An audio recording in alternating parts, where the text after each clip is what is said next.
Yep. We back too. What's good? What's poppin'? And we not muted. I was ready for y'all this time. Let's start this thing.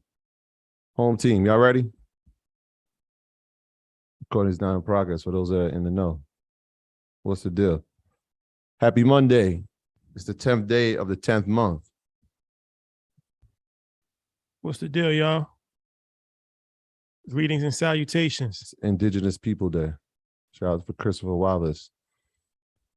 The only Christopher we acknowledge. Yeah. A lot going on right now in the world. Crazy times that we're living in. The Dun language. What's going on? Ian Dunlap. What's good, brother? Man, how you feeling? Oh, we good, man. We good. Good. Man, good to see y'all. Y'all looking good, looking glorious. Yeah. Back at it. I like our color patterns right now. Back at it. Like y'all what's going on? Yeah, a lot going on today. Lighting's looking good. The work never stops. The work never stops. How's the audio sound? Everybody on YouTube, how we sound? Let us know how we sound on. We good. How's the audio sound? A lot to talk Guru, about. turn me up. Turn the vocals down. Big facts. Good night. This time is for the money. That's what everybody used to say, right? This one's for the money.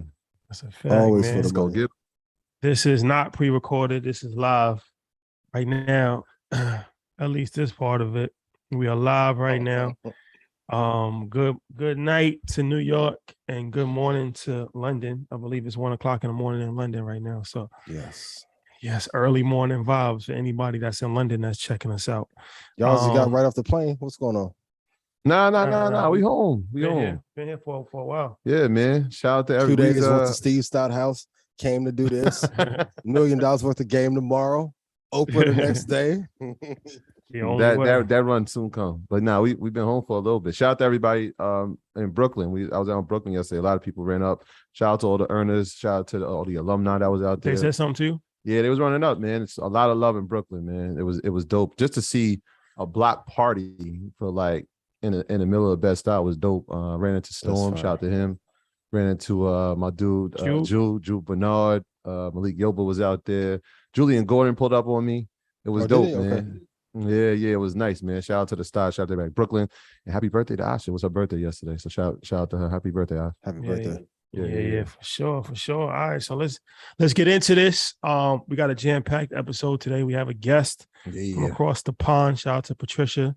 We're gonna be talking a lot about social media influencing and how to get money from corporate and how to, use your star power to secure the bag, different things of that nature. It's notepad worthy. Yeah, shout out to Patricia. But before we start, we just get into a couple of announcements. So first and foremost, shout out to Atlanta, Georgia, second home. We'll be there this weekend. Mike, it's his birthday. Yeah. Shout out to him. He's having a birthday. But we got a film festival. Mm-hmm. Short and Fresh Film Festival. Shout out to our Revolt family. Sunday, very important. Sunday, Short and Fresh Film Festival at Buckhead Theater. We are interviewing the legendary Irv Gotti. Oh, that's gonna be a good one. That's gonna be good. That's breaking news alert. I just spoke to his brother. I spoke to Chris. Chris gonna be there too? Chris not gonna be there, but he was like, yeah, he said he's gonna give me a list of questions, but he got some things he needs answered. That talk downstairs. I wish that one would have been top 2. Shout out to Chris. My God.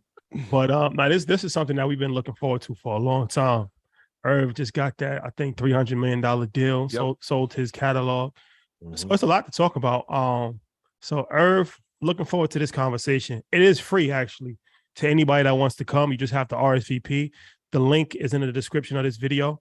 So RSVP, check us out Sunday. Live conversation, Irv Gotti Film Festival, Atlanta. And, anytime we in Atlanta, it's always vibe. So yeah. So don't play yourself. And then this week is a big episode. Shout out to legendary Dapper Dan talking about the fashion week. Yeah. So tomorrow, shout out to United Master, shout out to Ally. That drops tomorrow. tomorrow. That conversation, the episode with Dapper Dan, legendary conversation. Dapper Dan, one of the most important people when it comes to fashion ever, not just in our culture ever. A real trend maker, legendary life. He's like almost 90 years old, I think. No, I think 70, he's 78. almost 80 years almost old. 80, yeah. But still, mine is sharp. Yeah, so good dude, man. Super sharp and legendary conversation. So that episode drops tomorrow. Check it out. Legendary. Yeah. I'm in my Dapper attire. You know what I'm saying? Support the brand. Support the brothers. Absolutely. Yeah. Legendary story. He reminds me of Peter too. Like people that have passion like that, no matter how old they are, he was acting like he was 40. I was like, man, his enthusiasm and lessons, even at gym he dropped about Kanye, being advocates on the inside, like Gemstone. Please tune into the episode tomorrow. Like it was a good one to trust me. For the creatives, this is the one you need to listen to. Absolutely. Super sharp. He's lived, a bunch of lives, man. So he has a bunch of stories. Even some of the stories he was telling us when we were in the green room, I never heard those stories. And then he got on stage and was even elaborating on those. So just a depth of knowledge. And it's dope that he's sharing with this generation. Like I see him doing the BET Awards. He had his little freestyle. I'm like, yo, he's still connected just because his influences, it just lives on. Like from the 80s to now, you can see his influence in fashion in our community. So shout out to that, man, the legend himself. Shout out to Dapper Dan. All right. Yes. I want to give a quick shout out to the good folks at Ally. We want to let you know about a great choice if you're looking to bank or invest. Ally is a leading digital financial service company with passionate customer service, innovative financial solutions, and our relentlessly focus on doing it right for both customers and our communities. Get with Ally so you can save, invest, and spend on all the things that matter most to you. For everything we need, we're all better off in Ally. Shout out to good folks at Ally. Shout out to Ally. Shout out to UM fam as well. Shout out to the family. Yeah. Disclaimer. Yeah, you know how this works. Do your own research. Our content is intended to be used and must be used for informational purposes only. It's very important that you do your own analysis before making any investment based on your own personal circumstances. You should take independent financial advice from a professional in connection with, or independently research and verify any information that you find on our show and which you rely upon, whether for the purpose of making an investment decision or otherwise. This is a message brought to you by the good brothers at Earn Your Leisure and the good brother Ian Dunlap, the master investor himself, fresh off the stage in Philly. This is brought to you by him. The Zoom In, as the Zoom In occurs. Shout out to my Red Panda family. Shout out to Ryan Coogler for allowing me to zoom in when I need to. Shout out to David Shands of the Social Proof podcast. They saying it's one of the ones, so you guys can go check that out.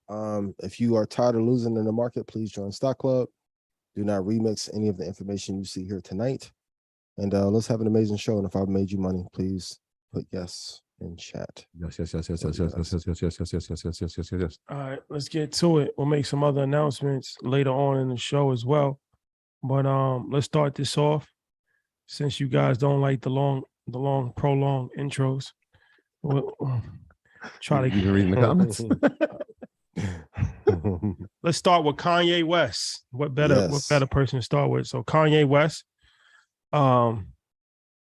Yes. So what 3 key lessons can we learn from Kanye potentially losing his Adidas and Gap situations? Wow, this is a tough one. I love Kanye dearly. I hate the last 2 weeks version of Kanye though. I put up a post and asked people, did he fumble the bag? And some people were saying, no, this is exactly what he wanted. But when you are asking for validation from companies that don't believe in your talent, this isn't what he wanted. So number one, in your contracts, you have to negotiate that the company is not able to repurpose, remix, reproduce any of your intellectual property. So if you've ever been in a store that carries the Yeezy line, there are shoes that look just like it that junior designers have created. When I went through some of the contracts and I talked to some people in the fashion industry, there was like that clause was not in that contract. Huge mistake. Number 2, since he's been at Universal or Def Jam, Kanye has signed away a lot of his rights too early. So whether it was music, whether with publishing, One of the stipulations in his contract is that for a 5 to 10 year period, he cannot recreate any other fashion line, any other shoes, beanie, hats, scarves, home design, home goods. If you know that historically you're only staying with the brand for 4 to 5 years, why would you have a 4 to 5 year stipulation or 5 to 10 year stipulation that you cannot create or draft or partner with someone in those areas when that's really the area of expertise that you love? And for those you don't know, Kanye helped come up with the idea for Skims or Kim, which he only now owns 5% of. And he was talking about Jared and Josh earlier. They own 10%. So he's slowly being pushed out of the other brand that he helped create that is worth billions and will be sold off for billions here in the next couple of years. And number 3, I think one of the biggest mistakes that we have to learn from his situation is not having counsel around you that can check you.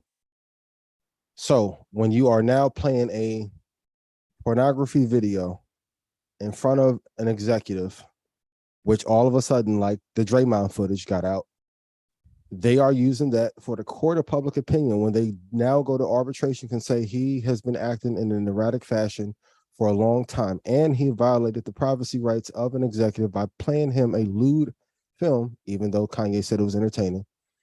In court, for those of you who know, when you have any clauses that are around morality, he's going to end up losing a ton of money based off of character. So, as Rashad would say, I say that to say, if you don't have people around you that can check you and say, hey, bro, you out of line, ease up on that, don't do that. That's why I'll always ask my dad, then I'll go to my friends. P, Dom, Ty, am I tripping or no? Do I need to pull it back? Am I doing too much, right? Because the Charleston White thing is funny. Shout out to Charleston. Until it starts to cost you a lot of money. And in this case, no one wants to be in a position where they now can't use Twitter, can't use Instagram. Probably going to lose a big relationship with Meta, which he was curating. That's now going to be gone. And now Adidas and Gap is gone. Yeah. Especially during a recession. Those are the 3 biggest mistakes that he's making, and I don't know if he'll be able to recover from them. For the record, this is not what he wanted. This is not the way to get out of a contract. Yeah, so the Instagram account has been restricted for comments that he made, and he jumped over to Twitter. But I'm with you on point number 2. I think that's the biggest key. And I know maybe last week, I mean, obviously it's been like, I feel like the attention, right? Like that's his number one thing he's trying to garnish, right? And yeah, he has done that. But I think the biggest thing is he made this statement where he doesn't read, he just creates. And that might be like one of the biggest mistakes he's made, right? I think we covered it on our maybe like our 8th episode when we were talking about his contract with Def Jam and how he couldn't get out of that. And it was a lifelong contract. And so then when you hear the Adidas contract and you see some of the same type of stipulations where he can't, recreate something within 9 years. And then the Skims thing kind of was like, you know what?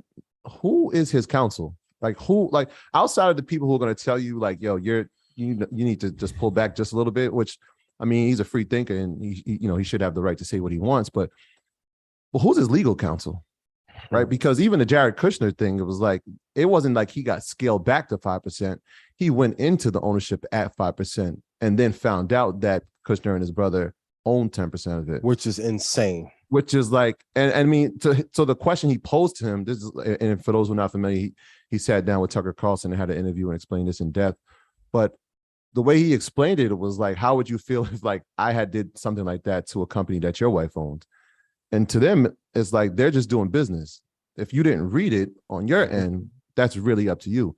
So it really makes me like pull back the layers. Like what has been consistently the theme over some of these mistakes? And it's been like, who is the legal counsel that's representing him? Or is there a legal counsel that's representing him? Because these kind of flaws, these kind of mistakes seem to be consistent throughout his career. So that's the biggest lesson I took from it all. And even if you have counsel, you have to listen to them. And also, if you act erratic enough, you can push counsel away and say, hey, because ultimately as a man, everything is your responsibility. So if you only have 5% of your wife's company in which you help create, at some point we have to say, maybe he isn't as great of a business person as we think. And that's why I always say to creatives, it is one thing to create. But notice, and everyone's like, Kanye's erratic, he needs psychological help. It's because he lost friends early in his mom. When the money's flowing in, there's no psychological issues there. Money slows up, and trust me, we've all been there. Any brothers in here with the money not right, you go a little bit crazy as well. We know this episode that he's having. You're seeing your empire crumble because now you can't run to a Nike. Like, where are you going to go to in order to create? Maybe Reebok. They may not want to deal with him. And even the stuff that's coming out with him and Virgil, of course, people behind the scenes knew, but that isn't the best time for that information to come out about him not being supportive and very envious of Virgil in the meantime. So I know we have a lot of conversations around diplomacy, but this is one of the cases where if you are too erratic, it can cost you or your company billions in the process.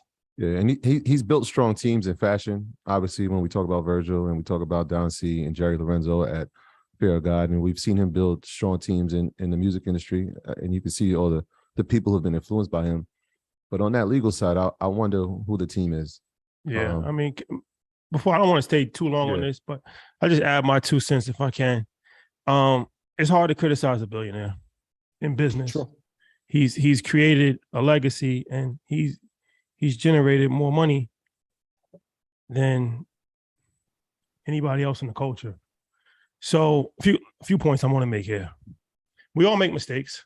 Nobody's perfect. I'm talking about the business side. Nobody's perfect. Of course, he probably should have did better in business.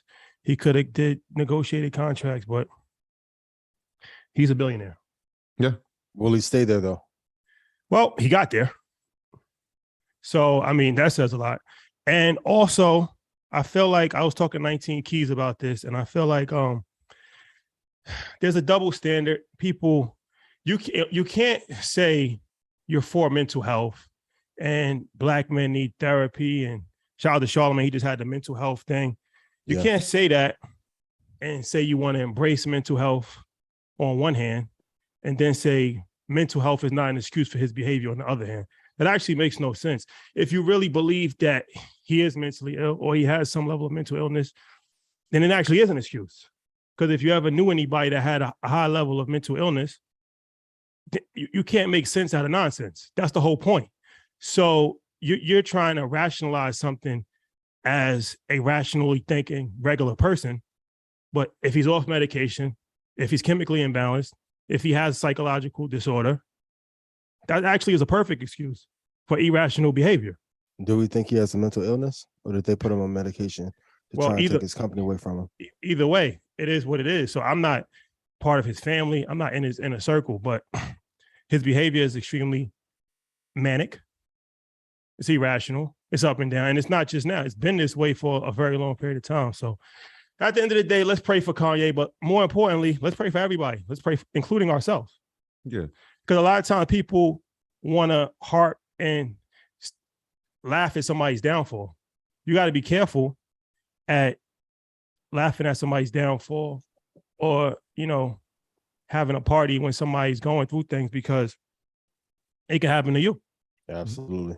Yeah. So just be careful, because learn from it. Use it as a learning experience, but don't use it as entertainment, because at the end of the day, it's somebody's real life. And whatever Kanye is going through, he played a major part in the culture. Absolutely. And his contributions can never be erased. Yeah. No matter what he does. I think that's always been, I guess, our kind of stance, like, just pray for our brother. You know what I'm saying? Just because of his contributions. And that's why I said, like, what you're speaking about is 1000% accurate as far as mental health. It's actually, even when people, if you're on the workforce, like, it could be classified as a disability, because there's something that actually needs treatment and can prevent you from performing your task. So yeah, it's nothing to laugh at. In fact, when people, like, if you even look at, like, when he's going through these, I don't even want to call them rants, but he's going through these free thoughts and he's putting text messages up and it feels like it's disrespectful. Like, it's tough for me to be like, all right, I got to stay with this. Like, it's tough for me to give it attention, because I understand who this That's person what I'm is. saying. You watching somebody having a mental breakdown and it's entertainment. Right. And it's not entertaining. Right. That's what I said. It's tough to give it attention. It shouldn't be entertaining. It's not free thoughts. It's manic behavior. Mm-hmm. So, and if you understand mental illness, this is kind of classical thing that people do. So you watching somebody spiraling out of control, and it's on blogs, and it's used for talking points, but it's really not entertaining. Yeah, it's disheartening to see, but more importantly, he needs help. Yeah, so try to help him instead of trying to criticize somebody. Why don't you try to help him? That's more beneficial. Yeah, and I feel like there's people. So even like, and we don't have to go too far into, but even like when Puff reaching out, it felt like there was a reach there for him, and it was just like, nah, F you, and I'm not trying to hear it, and you trying to set me up. So like, I feel like that there are people, but who is I guess it goes back to your point, Ian. Like, who is the person? We don't know who the person is, right? Like, we're not inside of his inner circle, but who is that person to say like, all right, we understand what's going on. Let's have a conversation, right? Because at a certain point, then you may not trust anybody in that space, and maybe that's why you don't trust any type of counsel when it comes to legal matters, anything like that. That could be part of it as well. Yeah, well, we'll see. Pray for our brother. Yeah, let's hope that Kanye can get it together. But let's talk about some investing stuff. Ray Dalio. Yeah. He retired from Bridgewater, which is the largest hedge fund in the world, I believe. Yes. Last week. So what's the deal with that? That was something that kind of caught people by surprise. What does this mean for the overall market? What's your thoughts on Ray Dalio stepping down? He's been planning this for 9 or 10 years. It's twofold. So I told on one end, people shouldn't panic solely because he chose to step away, because he's been planning this for a long time. I've actually lost count of the number of CEOs and chief investment officers that have stepped down. But I do truly believe, seeing the landscape that we were in, he wanted to go out on a high horse and didn't want to face the recession that it hasn't been announced yet. But the recession that we're in, and whatever's in between the recession and depression, I think we're going to hit that level sometimes next year. I think he wanted to go out and be able to enjoy parts of his life. He sacrificed a lot, lost a son, put a lot into Bridgewater, gave up a lot of time, wrote 2 amazing books that I'll recommend everyone go read. Huge loss for the investing community. I cannot lie and say, well, it doesn't have an impact on the market, because I think if he thought the market was going to turn around in 23 and 24, he probably would have stayed. So it's no different if Buffett chooses to step down summer of next year. It is going to have an impact on the market. So for the next 18 months or so, I think it is a signal for how rough things can be for the next year to 18 months. But he deserved to retire. He had this in motion way before the 2020 recession came about, and even so now. But I do think he wants to stay out of the storm that is coming next year in early 2024. The fund itself is performing well, but like you said, this has been in the works, right? Like, this is, if you watch the show on HBO Succession, like, this is the definition of a succession plan, right? So like, he steps down in 2017 as a CEO. In 21, he steps down as chairman. And even now, like, he's transferred the majority stake of the board, but remains a meaningful owner in the fund, right? So like, he still has equity inside of this fund, but he's also stepped down as one of the 3 co-chief investment officers, but he's going to remain as a chief investment officer mentor. And so like, obviously in that role, I could just imagine him seeing who's going to be the next person, or the next couple of people, or group of people who'll be able to facilitate in his role. And now he has a hands-on relationship with them, being able to mentor them to actually make sure that the fund is in good hands. Because at the end of the day, it's always going to be attached to him. So you always want to make sure that it does well, but it does free up some of his time to actually do things that he may want to pursue. So yeah, this is a succession plan. Absolutely. So this executed very well. This isn't something to be concerned about. No, if it was like out of nowhere, then I could see it like, wait, all right, this is a little tricky, right? Like, they keep saying it's going to be a recession. Well, by definition, it hasn't really been. And then obviously we saw what Jamie Dimon said today. If you didn't, he says in 6 to 9 months. Yeah, 6 to 9 months. Even though I guess the first time in history we need 3 or 4 quarters of we've negative GDP growth. We've been in one. We've been in a recession. The definition has changed, but I think the last, like, that tipping point is the jobs report. And so like, when they start seeing the jobs report, or jobs being created, or unemployment rates like turning inverse, where the unemployment rate's going up and jobs aren't being created. I think they said the number, it's probably around like 100,000. If we only had 100,000 jobs on a jobs report, then it would be like a sign like, okay, a recession might be here. But the recession's already here. That doesn't. No, I'm saying by definition it is. But one of those indicators is like, what's the unemployment rate? How many jobs will be created? The fact that the jobs report, I think there was almost 300,000 jobs created in September. No, was it August? Maybe August. The last jobs report. It still showed that it was positive. So once that starts becoming negative, then it's like full on recession. By definition, but it's really not though. That's what I'm saying. What I'm saying, by 2 to 3 quarters, by definition, that is. That's the only definition. Yeah, two negative. And I always ask, what are the quality of the jobs? Because I feel as if as soon as they announce recession, the most valuable companies are going to skyrocket to the upside. You're going to see them deploy capital so fast that the average person is not going to have a chance to catch up and then buy in. Yeah, we got to, you just got to go by the language. A recession is 2 negative quarters of GDP growth. So all of these new indicators no, it's really not what it is. And we've been in a recession for the last 2-3 months. So yeah, I don't understand why they just don't say it's a recession. Now, it is a recession. Politics. Because the last 2 quarters were negative. It's just that simple. It's not even, we're making this more complicated than it needs to be. But, I just feel that it's a lagging. A lot of these things are lagging indicators as well. By the time they actually announce that we're in a recession, we're going to be coming out of a recession. It's tough. So if you think about it, I think Josh Brown has said this, but even if you think about the time when that definition was created, for those times, the 2 negative quarters were fit. But these are different times, right? So maybe having that, and maybe that's part of the language. It's like, all right, let's pull off on using the word because there are different circumstances in this economic climate. But if it was Obama in office, it wouldn't be a different set of circumstances. Maybe majority of the hedge fund managers and bankers lean left, and they don't want Biden to have the recession on his presidential jacket. And as Obama said, and Biden gets shellacked when it's time for re-election. Because if you have the recession, fellas, it's like, okay, if you're broke and you have like negative $50 in your account, you cannot say I'm cash flow positive. So like now the Fed is playing games with where we stand. We've been negative. And if you actually look at it, if you factor in COVID and take out quantitative easing, we've technically been broke since 2019. That's when all the PPP money came in, all the business money came in, the NFT market came in. I reposted the, Logan Paul or Jake Paul, I forget which one, bought an NFT for $695,000 is worth $10 now. I told you guys last year, they were going to push up the market and give everyone one last chance to get money in 2021 for what's to come.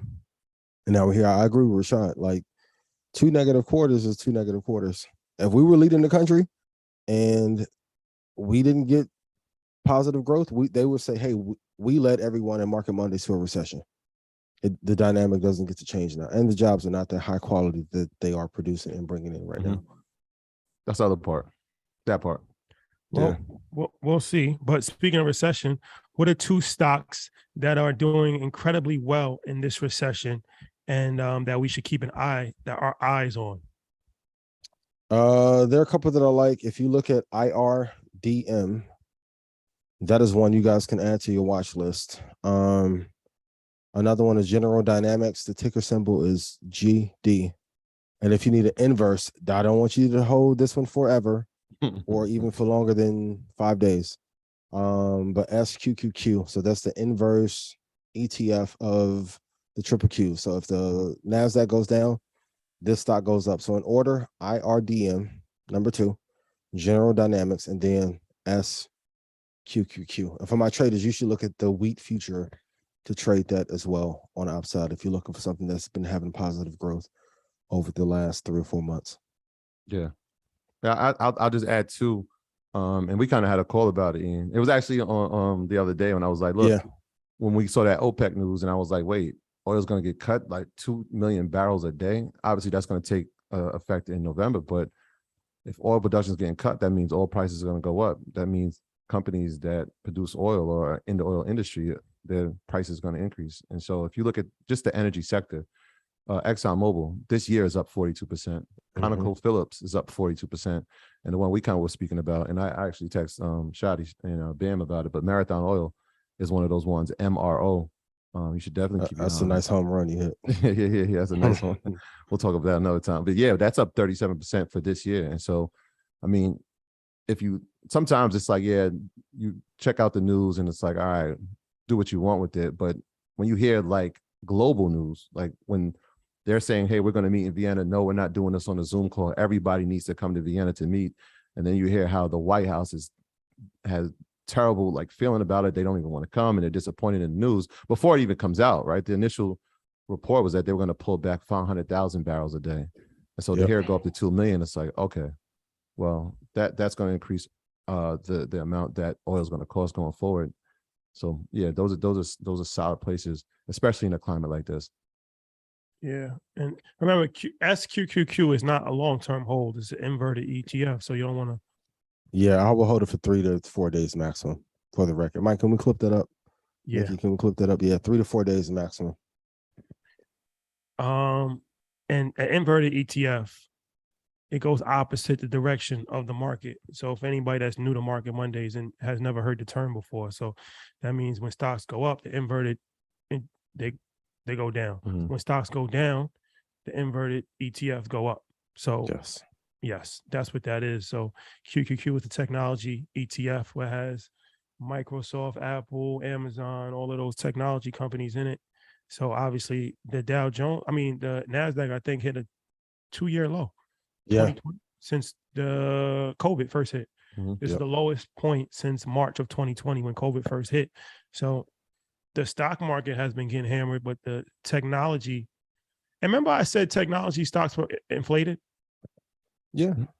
Because they were. Yeah. So it's like, it's just a common thing, right? Like when things go up, they must come down. And when things go up higher than everything else, they're going to go down harder than everything else.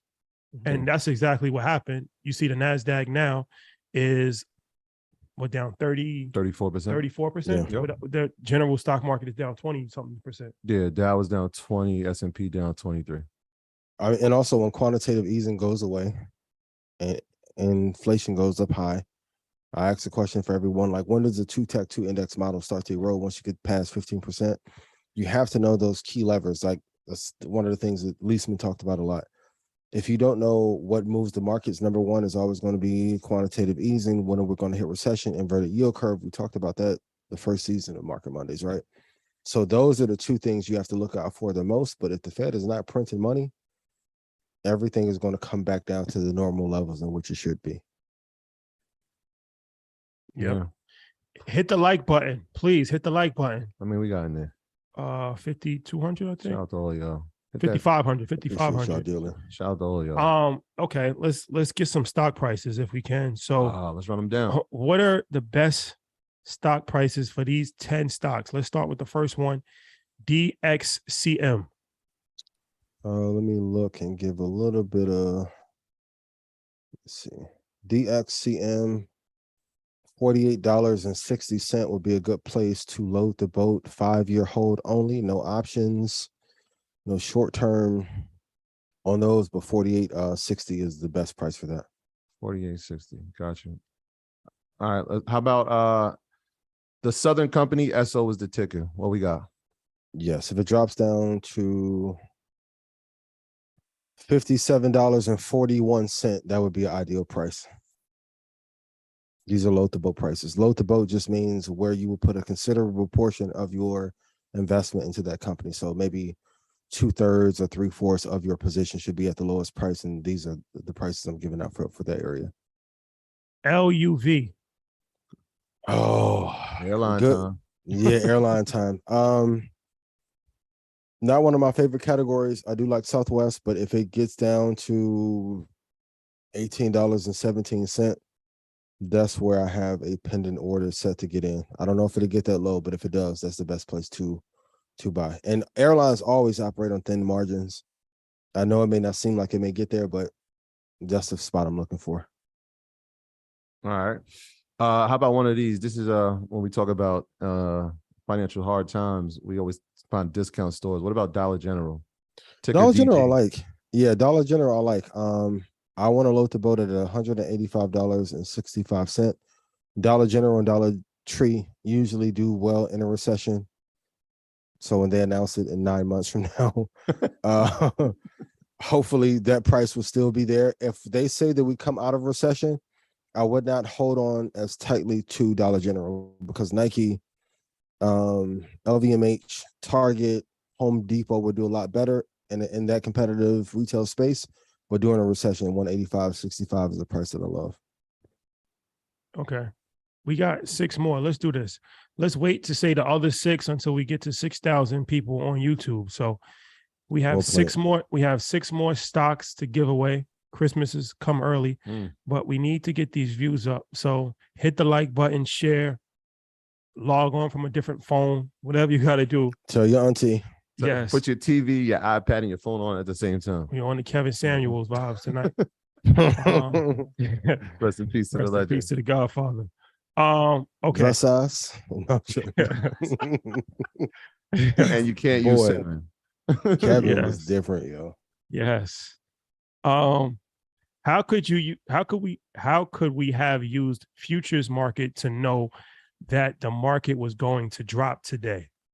This is a really important tip. I need everyone to download the CNBC app. There's no affiliation. We don't get paid to tell you to do so. Every Sunday, the market opens up at 5 p.m. Central. So you're going to see a pattern here, especially in the down market. So Sunday night, when I got the alert, the market was sliding down, and I think it was down almost 1%. By 6:30 p.m., an hour and a half after it opens, you should know the direction of what the market is going to do. And that is going to lead into usually the next day. So today, the S&P 500, the ES, popped up for a little bit and then slid back down. Oh, now they put them in the matrix. They froze them. See, this is what happens when you don't like video. Oh, you was frozen. Oh, no, they had you in the matrix, bro. You're back now. Dang, I'm back. Okay. Can you hear me loud and clear? Yeah, you good. You good. Yeah. So especially if we're in a bear market, it will tell you what the direction is going to be probably the night before. Same thing in the bullish market. If we are having a tear to the upside, whatever the future market does on Sunday night is usually going to do that Monday. So if you know that we slid down a bunch Sunday night, normally it's going to pair into Monday as well, and we slid down today. That's a quick way to know, if you're a trader, how to know what the direction of the market is going to be. And since the American volume is much higher than the Asian market and the London market, we should know that if we're sliding down pretty much pre-market going into that next American Open, that we're going to fall apart as well. I mean, and clearly we're in a bear market. It should be really easy to tell direction now. We've been driving down since 5 or 6 months ago. But that's a real clear indicator to know what the market is thinking and how they're voting with their dollars. Lower lows, lower highs, lower lows. Yes, sir. Yes, sir. Key. Shout out to Dan and all the earners in the chat. Dan, he's every time we speak about something, he's putting it in the chat. So shout out to Dan. I see you over there, Dan. Yeah, Dan taking hella notes. How do you take that? He's the #1 note taker. So let's do this. What are 3 key lessons that we should learn? No. What up? Okay. Let's try it again. Okay. Let's try this again. What are 2 top lessons we learned from the episode with Steve Leisman last week? Number 1 for me is that passion leads to prosperity. Every person, like if we take Dapper Dan, Steve Harvey, Mark Cuban, who else made that list you posted? Dan Cathy, right? The Ernest Forbes list. That was fire, though. Yes. Right? That was clever. I was like, damn, I didn't think of that. He got the cover. That's big. Huge IU alum, right? Who are some of the other top interviews? Shaq. The one correlation across everyone that we see, incredible passion. Everyone who inspires, Dame Dash, everyone who inspires us, they love the business so much, it makes you be like, if I don't love what I do like that, I'm in the wrong business. And I love investing. But when I see Peter, I'm like, if you're like this at 70, at 30, I know you were hell in Brooklyn. right? So for him to have that kind of passion and to see Steve Leisman have it, passion leads to prosperity. And then to focus on helping the most. When he said he's like the economist for the people, he's always going to have value in a space made available for him. And I think we've done that with Market Mondays. I've tried to do that with the prices and making predictions in the market. But when you look to just solely help and do the work for millions of people in advance, where they don't have to digest all this information, I think those are the two key lessons that I took away from him that made me more excited to see. And even when we were with him in Huntington Beach, I mean, he was having a good time talking to Troy and I, right? But he was like, hey, I got to get up at 4. And he got up at 4 and he was hanging out till 11. And I was like, man, and he accurately called what was going to happen the next day. To see that drive and passion, Stephen A., see what you guys, see what Trap, like everyone has that passion and desire to help make millions of lives easier for everyone else through their job. So those are the two for me. What about you guys? Yeah. I got more of a lesson. I got a reminder really. And that was to read more. I feel like I haven't had an audio book that I read over the past month. And so when he told the Peter Bernstein book, Against the Gods, I'm like, wait, thank you. Like I needed that. I needed to that reminder, like, all right, don't forget the principles and the things that got you to this place. It was reading every morning. It was reading every night. It was, you know, I still do those things, but like actually sitting down with pieces of literature that are long form. I was like, I haven't done that in about a month and a half. So I needed that reminder. I thought the treasury yield breakdown was like phenomenal. Just as a person listening to it, having an understanding of it, but then going back and listening to it and seeing how people, like how he broke it down in very simple terms, right? Like how much are you going to pay for the money that you lend? And then breaking it down by the 2-year, the 5-year, the 10-year, the 30-year. I thought that was brilliant. And so it reminded me again, like sometimes just make it simple. Just make it simple. I know it feels overcomplicated, but something like that, just make it simple. So those are my two right there. We're teetering on the 6,000. We're teetering. 5,900. We are teetering. We have we have 6 more stock prices to give away. 6 more. Some good ones. And if we get to 6,500, I may do some cash apps. I know we ain't did those in a while. But there you have we about to run through the roof. There you have it. Hold on. Did we do announcements for InvestFest and Market Mondays live? Well, I was going to get to the Market Monday situation right now, actually. Gotcha. If we can. So Market Mondays. The time has come. 11/27. Market Mondays live, Madison Square Garden. Yes, that is a Sunday. Mm-hmm. It's a Sunday, Madison Square Garden, epic night. First wave of announcements. My guy Mouse Jones will be in the building. Yeah. Shout out to my guy. Shout out to the guys next door. Trap karaoke. Man. Peter Tuchman will be on stage with us at Madison Square Garden. We got to change his name in his bio. We got to call him like Market Mondays alumni now. Yes. Add that to the bio feed. The most photographed man in Wall Street history will be joining us live on stage. A legendary situation. Friend of the program, CNBC commentator, Josh Brown. Will be joining us live on stage at Madison Square Garden. New York City zone. Billionaire, friend of the program, history in the making, legendary real estate developer, Don Peebles.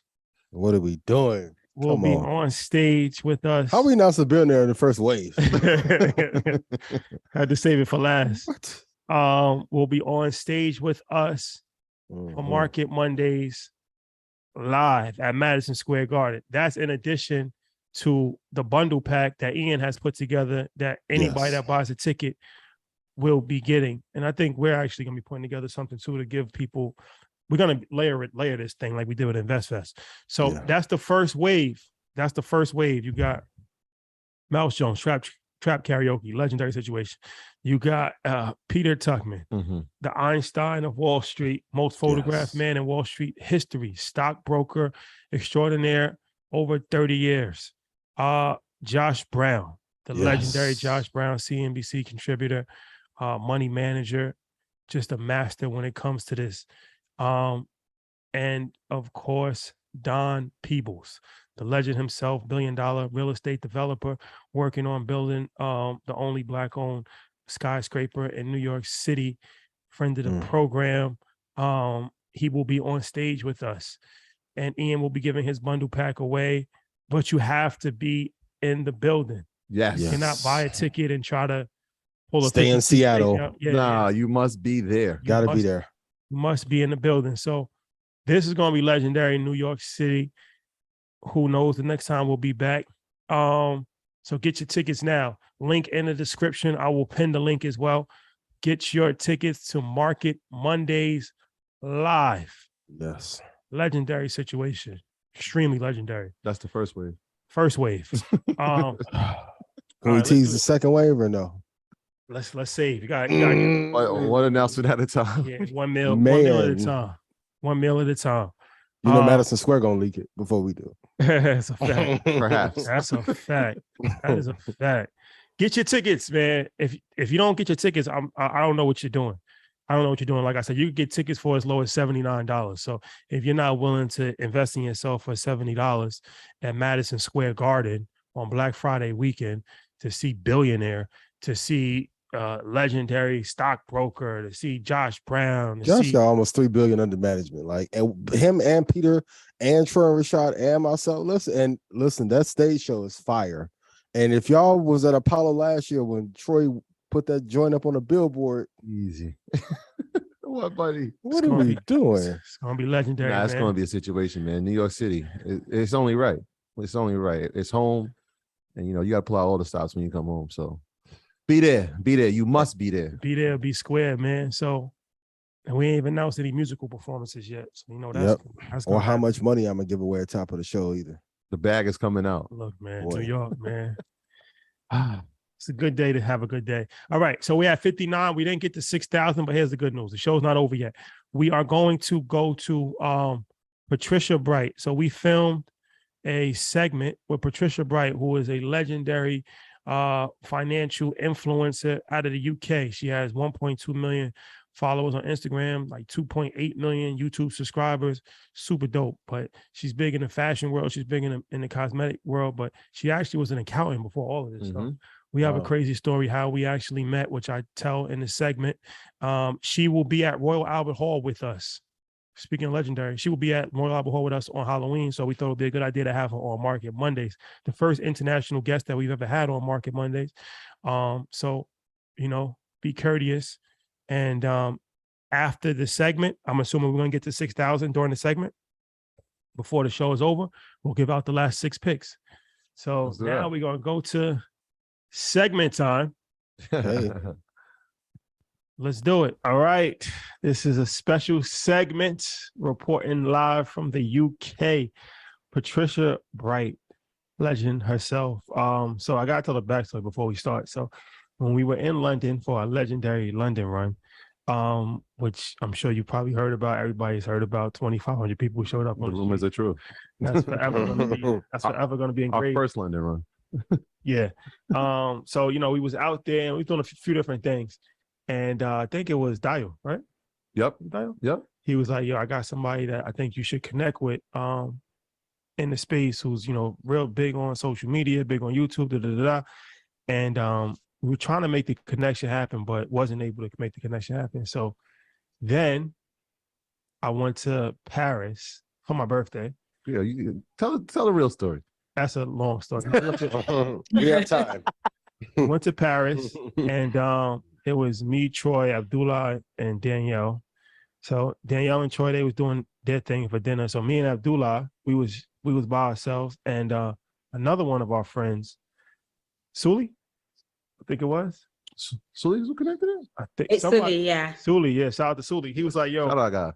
I got somebody who's in Paris that would be great for you to connect with if you happen to be in Paris. I'm like, yeah, I'm actually in Paris for the night. So it was the most random thing ever because I didn't know who I was actually meeting. Yeah. So when we got there, it was Patricia and her friend. And I'm like, yo, we was just supposed to link up with you in London 2 days earlier. So it was the most random, crazy thing ever. And that was actually Yeah, it was my birthday. That night was my birthday night. So long story short. She still remembers the time we left. Oh, that was a legendary night in Paris. Shout out to Zeus. That was a legendary night in Paris. More bottles. So we met and we spoke for like hours, and I got a chance to get to know her and familiar with her platform and familiar with what she does. So she is a dynamite in the space. She has 1.2 million followers on Instagram, 2.8 million followers on YouTube. She is a brand ambassador. She's a financial literacy expert. She's a fashionista, a variety of different things. Entrepreneur, founder of The Break Social, which is a platform dedicated to business, finance, financial literacy. So fast forward to us coming back to London on Halloween to perform at the prestigious Royal Albert Hall. And we're putting together a lineup. And I'm like, we got to have some people from the UK on this lineup. And who better to have than Patricia? So she will be joining us on Halloween at the Royal Albert Hall. And I felt that, since we're coming to London, it would be dope to actually do some content leading up to that with some people that's in the space. So I asked her if she'd be interested in coming on Market Mondays, which is the big show. And she agreed to it. So this is where we are now. Welcome. Yay. Welcome to Market Monday. That was a long story, but I felt that I had to be told. It had to be told. I love it. I love it. Yes, yes. So, all right. So let's get into this. I want to have a conversation about business, social media, investing, different things of that nature. And it's very rare that we get to talk to somebody from the UK. I think this is the first time on Market Monday. Yeah. Wow. That we've ever spoken to anybody. I love that. Yeah. EYL, we spoke to a few people in the past, but Market Mondays, I think this is the first time. Series of episodes, but it's important that the first time be the right time. Yeah. And the right person is here. Yeah. For sure. That's what I want to hear. So let's talk about this. Let's talk about the business of influencers and how you generate income online, because you have a lot of followers, you have a large following, but we always hear the stories of people that have followers and they don't make any money. They don't know how to figure it out. They got millions of followers on TikTok, millions of followers on Instagram, and they're struggling financially, but you've been able to actually turn that into a business. So how have you been able to turn social media influencer into a business, and how have you been able to generate income online? Yeah, so I've been creating online for like 10 years now. So I didn't start as an influencer. There wasn't really a roadmap or like a specific business model. But what I did know is that there was something in it when I started, because number one, I was able to build an audience and I was able to grow slow and steady. I won't say that I went to millions straight away, 10 years in the game. And then I realized that more and more brands were reaching out. But when I started, I wasn't really that strategic about it because I was also still working a job. So I actually worked in finance, I worked in banking, and like my degrees in accounting. So because I had like quite a prestige job, I wasn't that focused on like the online thing as much, but I could see that something was there and more brands would like reach out to me to do work. And I think a lot of creators are creating stuff either for free or for clout, or not necessarily like aligning it to what kind of brands or companies they want to work with. And in the beginning, I wasn't that strategic. So I was like doing little things here and there, not really knowing what the budgets actually looked like or knowing really what the potential was, because there was no one was telling you anything when I started. So eventually, I think I was doing more and more. And I think when I got more publicity and people were more aware of me, and I could just see that there were other people in the industry who seemed to be doing quite well, I was like, what's going on here? So I found out from someone who actually shared to me about basically how much money they were making. And I was shocked because I was making like 1/10 of what that person was making, but we were at the same level. And I think at that point in time, I made the decision to kind of like, I'm going to focus on this. I'm going to strategize. I'm going to be very clear about my brand and the brands that I'm aligned to, and then making sure that I, am working and getting paid what my value was. So it's just been me creating content, but very strategically to really kind of make sure that I'm getting what I'm worth and just working with the right brands that actually have the income to pay. So some people might make content in, say, a category that is, let's say, dog food, like your dogs are getting a ton of content and they get loads of views. But if brands that are aligned to dogs don't have any budget, then you can have all the views in the world, but you're not going to actually be able to make any money. So I'm aligned to the beauty industry and the beauty industry specifically, because they have resources and they pay a lot for creators who are in beauty. Fashion does not pay as much. So I balance the amount of fashion content I make. Again, I'm also in the finance industry because it's something I'm really interested in. I love, and I have an accounting degree and worked in finance for 7 years. So then now brands love someone like me who's able to talk on these subject matters with conviction and knowledge. And so then I'm also able to monetize with those brands who also have big budgets as well. So that's a little bit about how I've kind of worked through this to make money. That's a lot of games. So in that strategizing, how did you come up with the actual brands that you were going to target to say, all right, these are the ones that have the budget, I'm aligning with them? Like, was there a database or was like some type of search that you did to find them? Or you was like, I'm just going to trial and error this thing? Listen, there's no benchmark. I didn't know what an agency was, an advertising agency. I didn't know the difference between a PR agency. I didn't know who was big, who was not big. So again, it's this game of trial and error. And also it's about knowing the names as well. So now if, say, a company like Hill & Knowlton come over, I know that they manage P&G brands. P&G brands are $1 billion company. So I know they're the ones I'm going to talk to.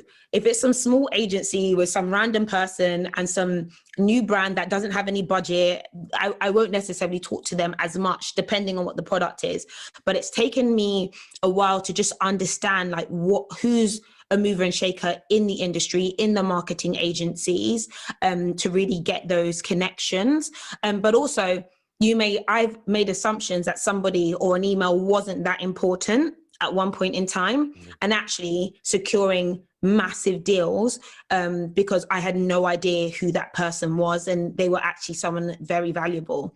So it's still important to kind of be open to everyone. So if you had to start over, let's say in 2023, you had no followers, and I'm not wishing that. So we're going to pray to God, you only 10x from here. But if you had to start over in 2023 and had to grow your following back to the millions, what are like the 4 or 5 steps you would take to get there in this new digital environment? So I would focus on a target group that I want to like talk to. Am I talking to young mums? Am I talking to older mums? Am I talking to Black women? Am I talking to, men who are really into boxing or boxing shoes? So I would really niche down like the category of people that I'm wanting to talk to, and I'd make them my go-to group. And then I would think about how to make content that's super entertaining by bringing stuff that is current. I can't even give an explanation of how I would do it, but like if something was happening now, so something viral happening or something's happening in the news, I would like make sure I make content around that, but align it to my group as well. So these young mums are interested in what's happening with the government, not that they are, but how does that relate to them? So I would kind of mesh my niche with what's trending as well. And I was saying this earlier, for me, I think the game really is about volume. So literally being present on every single platform all the time. Like there's no time to breathe. Like, if you want to start from zero, there's no time to breathe for 2 years straight. Like, don't do anything else but make content. What you said is actually, that's what we did as far as the whole original mission statement for Earn Your Leisure was to blend pop culture with business. So we take a traditional subject matter like business, but then we still do, but especially back then we were using the most trending, popular things in our culture. So we would talk about like, even before Earn Your Leisure, like breaking down 50 Cent's vitamin water deal, like breaking it down and making it, talking about Beyonce, like, when she talked about like, pay me in equity and stuff like that. So like we would take like different stuff, George Foreman's grill, the deal structure with that. So things that were popular and people were already familiar with in pop culture, but then shifting it and drilling it down to our niche, which was, business and dissecting the deal. So that's something that we actually has done and we still do to this day, even with Mondays. Like even every Monday there's some new pop culture topic that happens. Like Got it. Kanye, Yeah. Kanye gonna pretty much do something every single week. He's Elon. Yeah. Elon Ooh, and yeah. Kanye. Yeah, Elon and Kanye, Yeah. they're gonna do something every single week. So that's a Yeah. very valuable gem that you just provided. Let me ask you this: as They far as call it audience hacking as well. So it's like specifically hacking into the audience of people looking for, say, the Beyonce content, and then they find you. Interesting. Okay. That's a way. especially on YouTube, because like if you put it in a title, search engines or hashtags on Instagram, you know when people are searching something, like right now people are searching Kanye West White Lives Matter. That's trending. It's a trending topic, right? So it's like, all right, if you find a way to kind of flip that, and let's say that we did some content around that, but it's based around the business of Fashion Week and how he actually disrupted the whole fashion industry by doing that, and how much money he made and how much money other shows lost. But the general arcing is the White Lives Matter, but we're not spending too much time on that. But it's not like it's not like complete clickbait, because it is about that, but it's about something else. So that's definitely a valuable strategy for anybody that's creating content, for sure. Let me ask you this. You said something that was interesting. You said that the beauty brands, they pay a lot more than fashion brands. So you focus more your energy on that. So what are some of the best practices with working with brands? Like you said before, when you first started, you didn't know. So what do you know now that you didn't know? Like, what do you ask for? Do you ask for the budget? Do you ask, what are my requirements? Do you ask, okay, I'm going to do a social media post and I'm going to do one post on my IG story? Like, what are some things that now you're seasoned that you know how to talk to corporate brands and kind of know what to expect going into it? Yeah, I mean, okay, so stage one is attracting them. So how do you make yourself appealing to the brand? So there's an element of using their product, talking about their product, having really high visuals or really high engagement already. That way they're going to find what you do, and you may even tag them in your content before they ever reach out to you to do content. So number one, you've attracted them. They now would email you. In the first instance, there's often a case of, would love to send you product, would love to meet up for coffee. A lot of them want to meet up in person just to get an idea of who you are. So I think that's still a very important thing to do.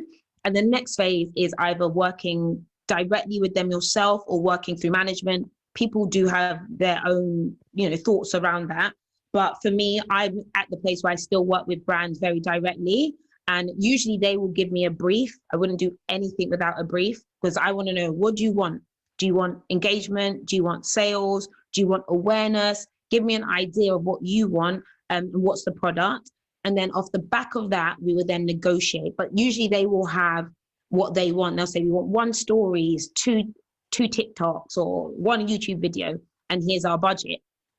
So I can either agree to the budget, like the budget, or I can say, guys, this is actually my rate card.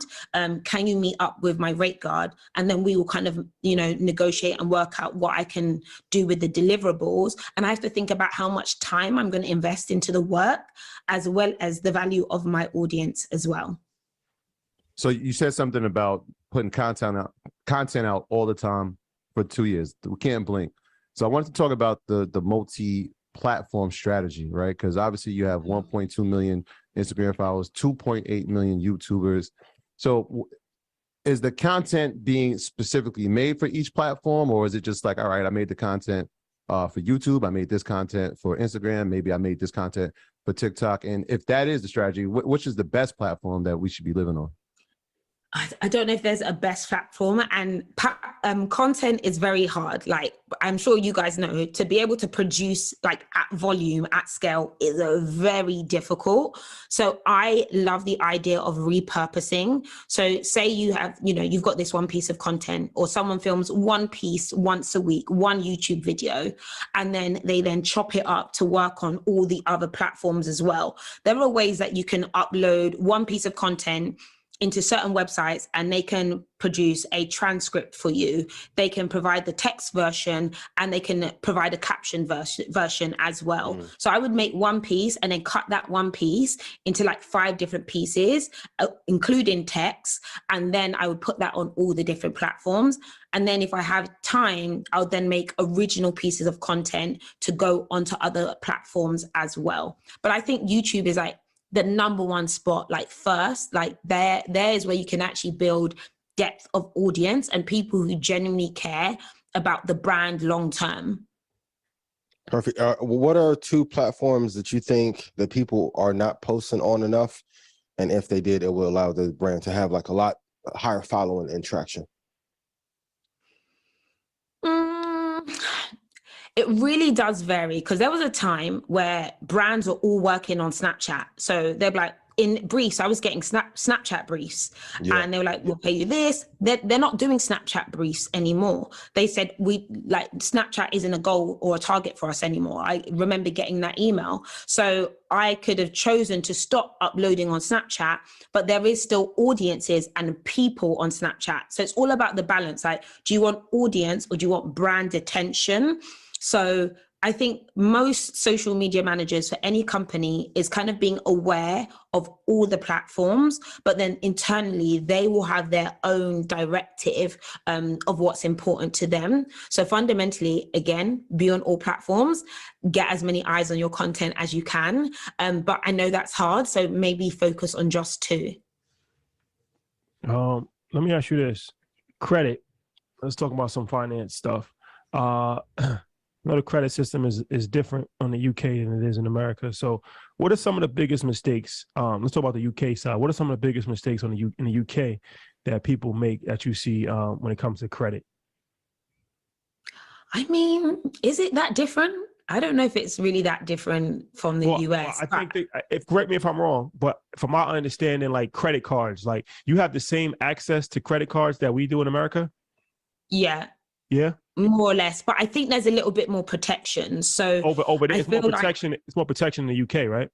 Yeah. There's more protection in the UK in that younger people often there's more regulation about who can have credits advertised to them. So there is some kind of security for people who are younger and impressionable, who won't necessarily be able to get access to credit earlier.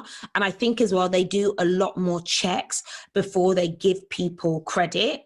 But again, sometimes the credit system can be quite predatory as well, and they will kind of attract people who are less informed about how to use credit. I think that problem is like a global problem, though America might be the worst for it. Thanks. Yeah. Appreciate sorry, guys. Because I remember, because even years ago, I remember when the UK was the first one to really ban buying crypto on credit. Because you used to be able to buy Coinbase, you used to be able to buy cryptocurrency on credit card. And I remember the UK was like the first country to stop that.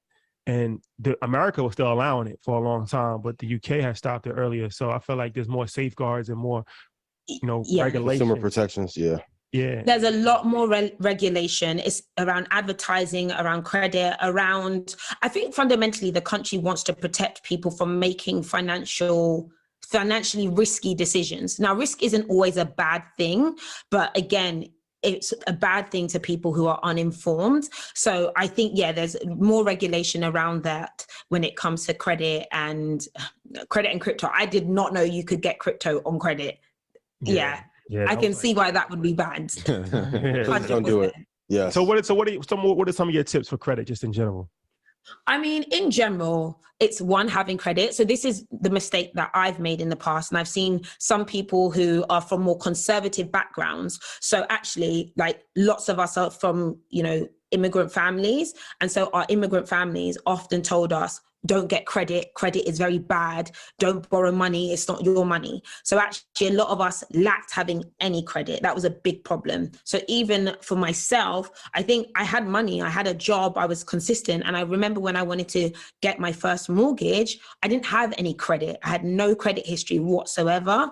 So I think people actually building a credit history when they're younger is really important, and to know how to build good credit is something that a lot of people need to focus on here, and that not all credit is necessarily bad, but you just need to be careful with it. Yeah, so obviously you've built a following, you were able to monetize and align with brands, but one of the things you said in our conversation is that you were able to save. And so I wonder where that financial discipline came from. What are some of the strategies that you use to save and budget? Because a lot of people want to invest, but they don't have the money to do it, right? And sometimes you have to figure out, what am I going to do with my money? Am I going to save? Am I going to invest? Am I going to spend it? And so how did you come up with your strategy? What was my strategy? I mean, I've been very broke. Like, I know what it is to not have a lot. So I think I'm naturally an extremely cautious person. And just because the money is rolling in like now, like you just never know what could happen next, which is a mindset I also still try to like fight against. But I also think that's a good thing. I'm glad that I had that level of, let me be careful with my money. And I also had some tax issues as well, like when I first started my career and ended up owing the government money.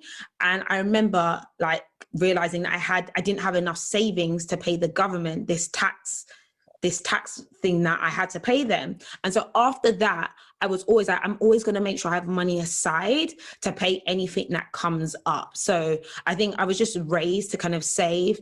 I've struggled enough to know that you need to have some protection, and then stuff happened that made me learn I need to have money on the side. Yeah, have that nest egg. How much of your gross revenue or gross income are you putting aside? Because I think entrepreneurs need to hear that part. And also, can you tell us about how you are actively like living below your means and why that's important to you?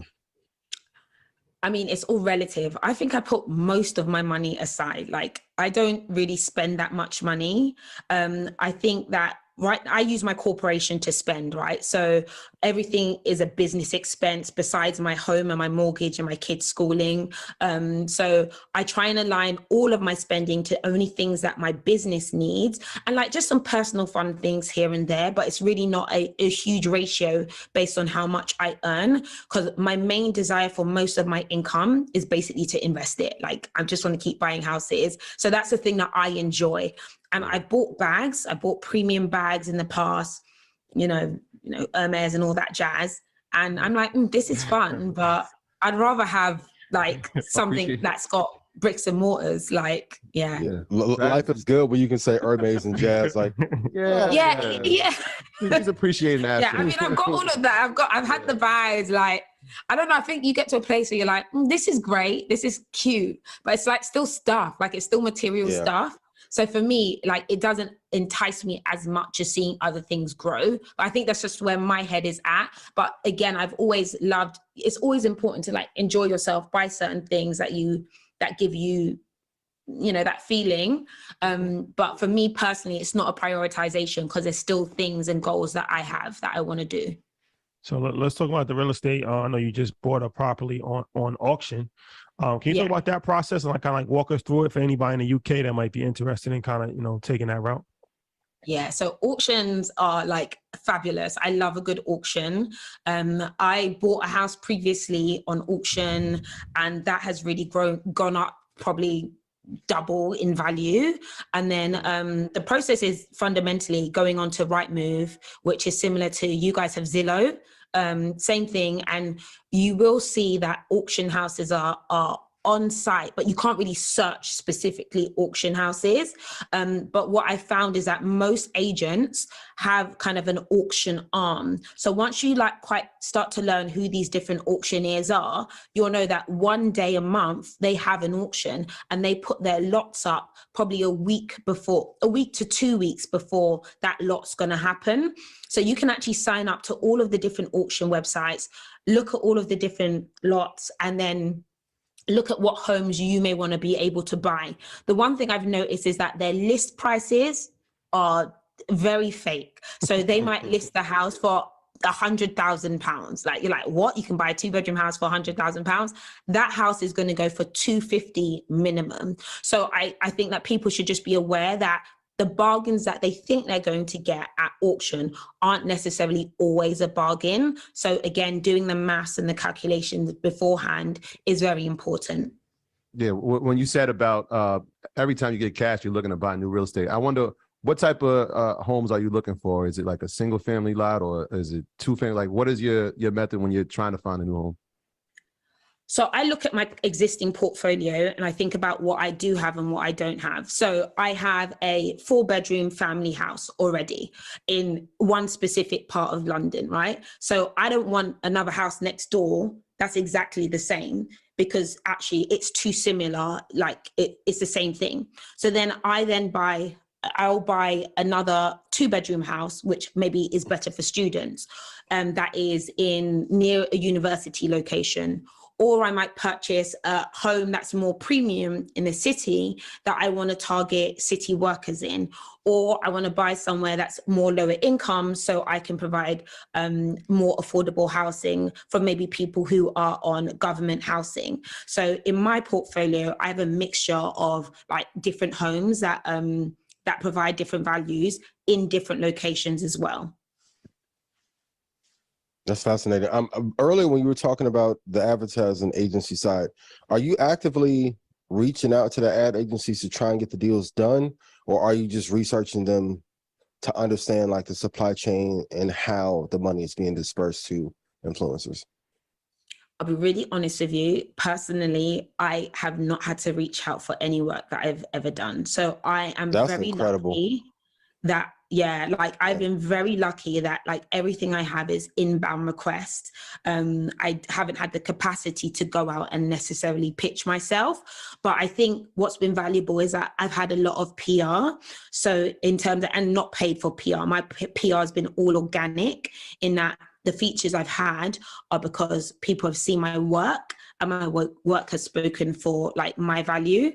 However, I think that pitching is a really important thing to do if someone is really like, you know, they're new and nobody knows who they are. I think going out there, introducing yourself, letting people know what you can do is a super important thing to do. There are some websites that allow you to find certain people's contacts in PR, the PR industry. I cannot for the life of me remember what that is. But again, people can look for some of these places to find email addresses for PR. And LinkedIn's a great place as well. LinkedIn, very important platform. So where's your family from originally? Is it Nigeria? Nigeria, yeah. Okay. So the UK is interesting. If I could just talk about the dynamics of that for a little bit with you. So in America, I think Black people make up like 16% of the population. But in the UK, it's like 2% of the population. But another 2%. Yeah. But another thing about it that's interesting is that in America, like we have a lot of immigrants, like Troy's family, they're from Jamaica, but like I think Ian and myself as well, like we African American, different names, however you want to call it, but like we've been here, so it's not necessarily immigrants. Like we're like part of the actual foundation of America, whereas in the UK they don't have that, right? Like every Black person that's there is an immigrant at most point. So it's like the financial literacy is even harder because they're not only at a disadvantage because they're even a smaller part of the population, but they're everybody's first generation or second generation. Like every single person is coming from a country like Ghana or Nigeria or Jamaica. So you have a lot of challenges. So talk about the landscape for Black people in the UK, because a lot of people don't even know that there is a Black population in London or the UK. It's just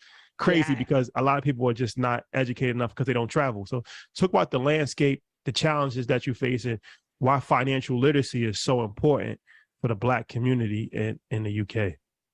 Yeah, this is a really big thing in that, yes, we are a very small population, and immigrants who come over are usually like the parents are cleaners, the parents are low income jobs, the majority of them. So some of them come over as students and maybe they're super educated back home, but they come here and they can literally only be a security guard. Not that there's anything wrong with that, but they don't necessarily have those jobs in really high positions. So I think the key thing I've noticed with all the Africans that have come over that I know personally, first generation, the thing that their parents pressurize them on is education, education, education. Go to school, read your books.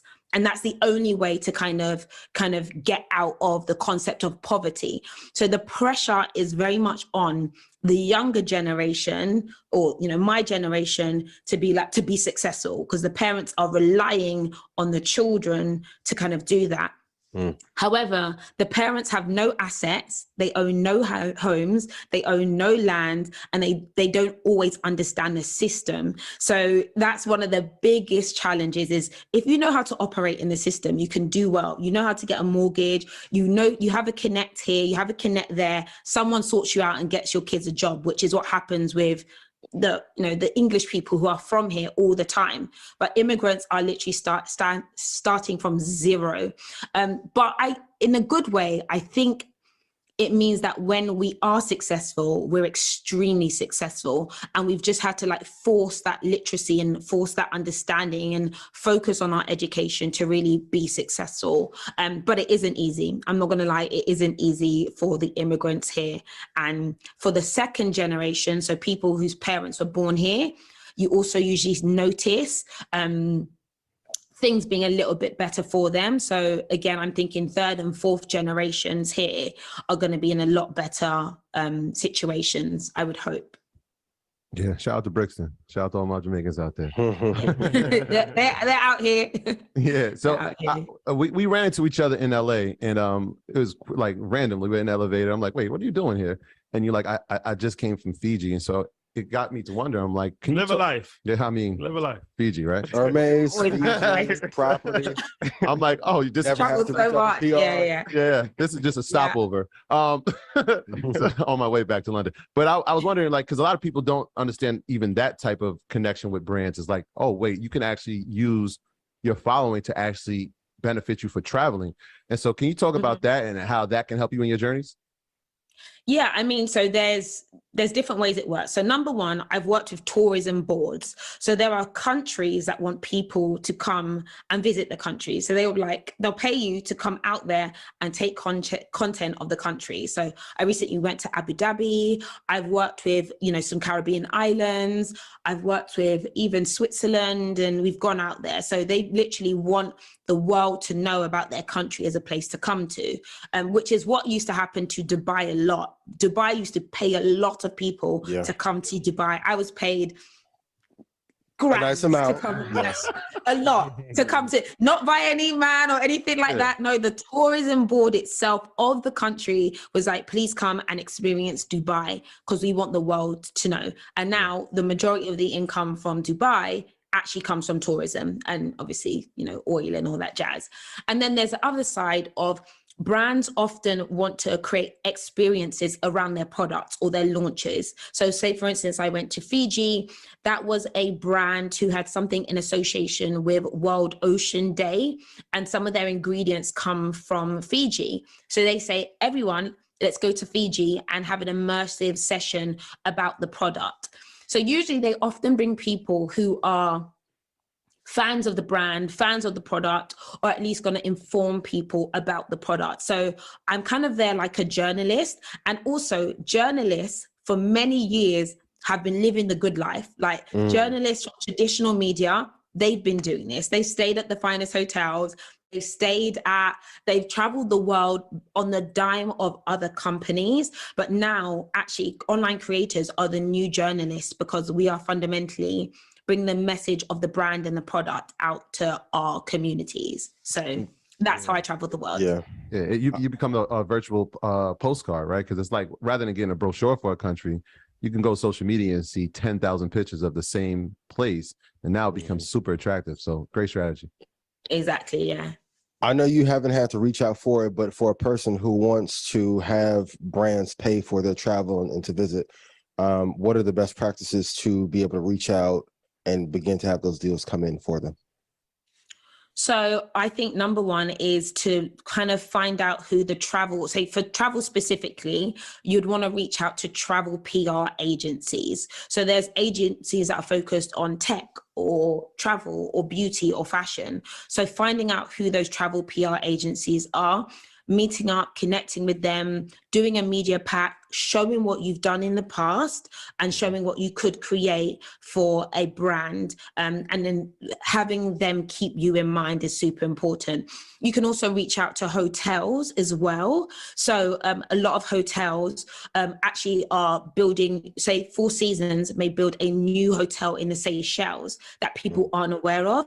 So if you were to find out about the news about that, you could reach out to the Four Seasons, say, I'd love to do some publicity for you guys. Here's what I can create. Obviously, you'd email their marketing or their PR team, show them what you can do, and they may host you for 4 nights to kind of create content for them and market to the brand.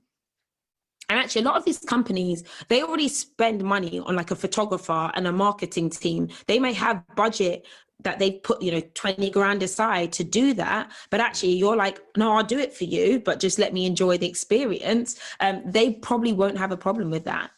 Yeah, when I went to SLS Bahamas, I feel like everyone that stayed there was like taking content. I'm like, what is going on? They're like, oh, you paid to be here? I felt like the only idiot. I'm like, tell me who that does happen. I'm not gonna lie. I'm like, my God. Yeah. So yeah, I try not to tell everyone when I'm at the hotel. I don't tell them I'm there for free because no, not everyone wants to know that. Yeah, and it's one of these things. Going back to the tourism thing, and that's interesting that you said it about Dubai, because I actually pitched this to a few African countries. I won't say the names of the countries, but they didn't get it. And I'm like, my thing is like, you should pay for Earn Your Leisure, Market Mondays. You should pay for us to come to your country because it's good PR. It's tourism. And we do that anyway. Like when we go to Nigeria, we went to Nigeria, we went to Egypt, we're going to put content up anyway because we're there. Yeah. So now it's appealing and it gives people a whole different view of the country and it makes people want to go. That's why Dubai became so popular, because everybody was posting pictures. The one country that does understand that, that's getting it, is Ghana. Yeah. And that's why you see Ghana's economy thriving the way it is because, they've targeted specifically Black Americans. So it's become a travel destination for Black Americans. They did the Year of the Return. They're doing all of that. And it's a strategic PR targeting campaign for tourism, Black tourism specifically. And it makes sense.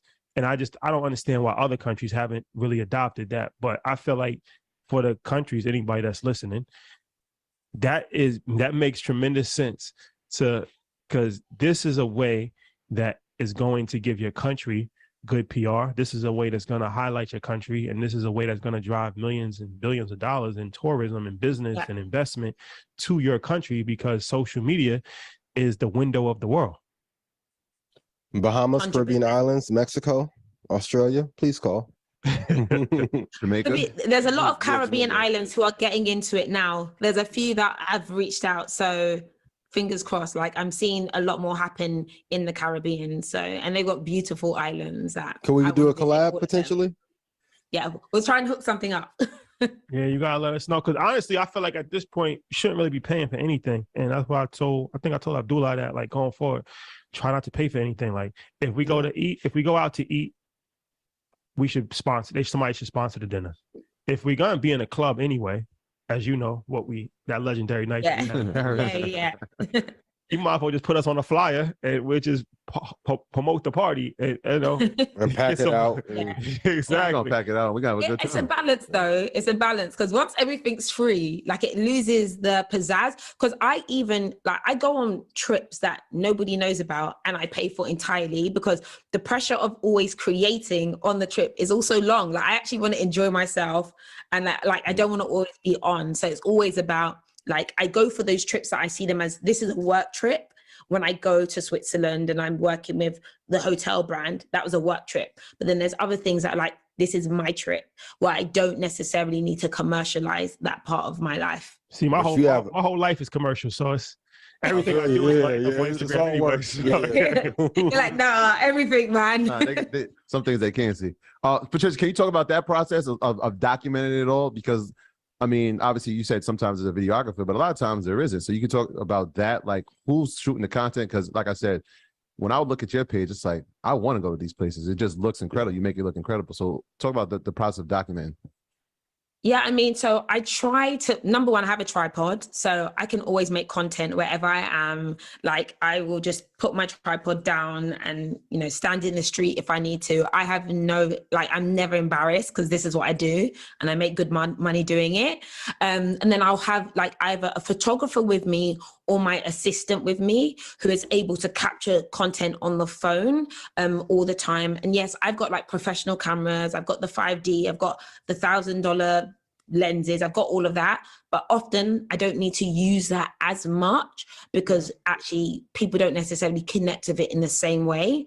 I might do that actually more to appeal to the brands or the companies to show them I can do the professional stuff, but people don't really connect with that.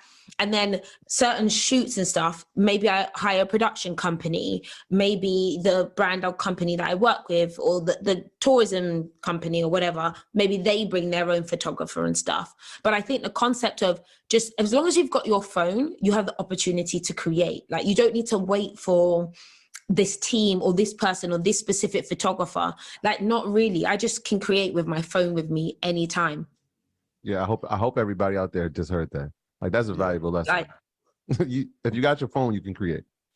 For context, and I'll ask both of you, Patricia, Troy, and Rashad, how many pieces of content are you creating per month? Because everyone thinks everything's all fun, just traveling the world, and it's like you guys aren't working. But can you, for demonstrative purposes or context, how many pieces of content are you guys both creating for your brand per month? The real number. The soul crushing number. How many days in a month? I would say for us, so variety of different things. And of course we do Earn Your Leisure episodes every single week. So that's probably like 20 different clips that come from that. Market Mondays every single week, 20 different clips that come from that. But then just organic cell phone. Like if I'm out, I had Troy actually video. He didn't want to do it, but that's not true. I had him videotape me the other day, like because like you said, yeah. Everybody's a videographer. All you need to do is hold the cell phone. Like I be telling him, like, yo, just hold this phone and just take a video of me having a conversation with Bobby Schmurda. Yep. 200,000 views. Yeah. That's all it's like. It's not complicated. We don't have to complicate this. So we do that almost all the time. Everywhere that we go, take pictures, stuff for story. So I would say probably upwards of 200-300. Yeah, a couple hundred, probably a couple hundred. But definitely, there's also a valuable lesson in that too. And that he left out the part that I have a back issue. That's why I couldn't get out the car. But like most times, most people are like, yo, too prideful to take that. Mike, right? clip like, that face up. Yeah, that's a fact. So like, there's no pride in me saying like, yo, let me take this video for you because I already know if he sees a vision, let me record it, right? Because I know that it's going to benefit the brand. It's not like, yo, I'm too good for that. Like, yo, bro, why do I got to take your video? It's like, nah. I know, like, that's what he loves to do. Like, if he can't record it himself, let me be here. I'm here. What else am I going to be doing? Like, I'm going to watch him record it. So, like, helping add value in any way possible and putting, like, pride to the side. Like, all right, this is going to be something that's going to be potentially viral or it's going to help build his brand. So, like, a lot of times, like, even some pictures, like, I'll take, it's not like, yo, give me photo credit. I'm like, nah, that's going to help build. If he wants to show his drip, like, of course, let me make sure that I take a dope-ass picture. Like, I've told that to plenty of people. Like, yo, I love photography. So, like, if I get to shoot, if he gets to be the product, let's do it. The Drip Report has been legendary. You know about Drip Report, Patricia. You have become a fashion icon. Yeah, how come you didn't come to our fashion? How come you didn't come to Fashion Week? We did a Fashion Week show in New York. Oh, what did you? Where? Oh, in New York. Oh, I didn't. I wasn't. I couldn't be. She was in the Maldives. Next time I'm there. Yeah, I'm there. I was in Bora, Rashad. What are you talking about? I was in Bora. You kidding me? I don't know where I was. I'm not gonna lie. I was quiet this season, but next time I'll be there. But in terms of like, again, everything is content. I would make content every day, and I think about content every day. And at least I produce probably at least like 30 pieces a month. That's my number. And I do this basically with myself and like my assistant. There's no excuse. iPhone Pro Max. There's small cameras. Like every time I see Troy's like, pan here. Like you have to create. For those of you watching the show, you know I wasn't always comfortable being in front of the camera. But if you don't show your face, how are you gonna be able to make money and get clients? So my dad was like, okay, you want to work with headphones and not show your face? Good luck. You pick. Overcome your fears, get out more content, and I think we can all say there's people that are maybe not even that good, but they just put out more content than everyone. And over the last 5-6 years, they've been able to elevate. So for everyone listening, put in chat the number of pieces of content you're going to make for your brand per month. I think you need to do at least 100 to get some kind of traction. And I think people don't put out as much content because they're self-conscious. Mm-hmm. They think what other people are going to think of them. They put it out and it doesn't necessarily work right away, and they just retreat. But you just got to treat it like baseball. Like, just keep swinging. Eventually, you're going to hit a home run eventually. But you can't worry about what somebody else is thinking. You can't worry about how you look. You can't worry about, you're going to get better. The way you talk, everything improves over the course of time. But I think that stops a lot of people from putting out content. They're so self-conscious. And that stopped me for a variety of years. Like, I've been wanting to do what we do now in 2014. But I'm like, who's going to care? Financial literacy, And then finally, when I'm like, you know what? It doesn't matter. Let's just do it. And it worked. So I feel like, that's something that a lot of people struggle with. And you just have to just get out of your own way and do it, because ultimately it's better to live with failure than to live with regret. Because if it doesn't work out, it just doesn't work out. But if you never know what's going to happen, you're always going to think about what if I did this, how would my life be different? How would my children's lives be different? And, living with regret is a very painful situation. Patricia, before we wrap, let me ask you this. Royal Albert Hall. Can you talk about the significance of financial literacy? Did you ever think that, financial literacy and the way that we display it? That's why I say a performance, because it is a performance. Like, we did Invest Fest, we're doing Madison Square Garden, and our whole thing with financial literacy is to make it a vibe. So we add music, we add, it's live performances, it's vibes, it's surprises. So it's really like, a musical festival, but it's financial literacy, and it's not something that America, I think, has gotten used to it now, because we've done a few things in America and they kind of know. But internationally, I'm still not really sure if they understand the vibe, because especially UK, I know the UK is a more conservative country than America. Very conservative. Talk about the wave and the excitement and the importance of on African American history. On Black History Month for the UK, on Halloween, financial literacy, Royal Albert Hall, an all Black cast of performers. Talk about the significance of that. Well, firstly, the fact that you lot have the Royal Albert Hall, right, is it's actually mind blowing. Like the Queen goes there, Adele's been there. Like, that is probably the most premium venue in the UK. So when you said that to me, I was like, Royal Albert Hall. Like, I was so shocked, because literally the Royal, as in I think it's the Royals own this or something. I don't know, but it's a big thing.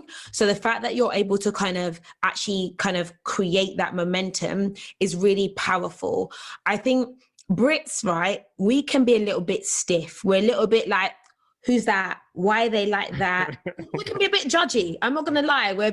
There's a pride, and maybe it's that African pride coming in as well. So we can, can have a certain stiffness about us. But I think that people, one, they want this information, they need this information. And I think they would be so excited to take it from you guys who are actually making a move in the US, bringing that energy over, which is going to have a lot of flair, I assume. It's going to be, lots going to be going on. And they're going to be a bit stush. Do you know what it is to be stush? No, tell me. In the beginning, right? They're going to have but they're taking it in. And I think that them seeing these examples is going to be super powerful, where people can learn more about how to get together to bring the community together to make money and to build that literacy and build things together, which I'll be honest, in the Black community in the UK is not something we do as much. Like, we don't really create these Black things together. Everyone is usually working in isolation. They've got their job. They've become the lawyer or they've become the doctor. Like, they've done that. But what if they unionize? What if they learned how to work together? What if they worked with their African-American counterparts to actually build something that actually has momentum? Yeah. I think that there's power in numbers. So the fact that you guys are coming is it's sick. It's great. Yeah. Gonna be legendary. And Everyone you will be there as well. There you have I'll be there as well. Go to Flying the flag. Yes, go to the link under the description of this bio. Get your ticket. Go to earnyourleisure.com. Hit the InvestFest Euro tab. Go to investfest.com, investfesteuro.com. Get your tickets. It's going to be not even just a night to remember, a weekend to remember. We got a Halloween party. Shout out to Terrence J. We got a VIP experience on Sunday. So it's going to be so much vibes. And as you said,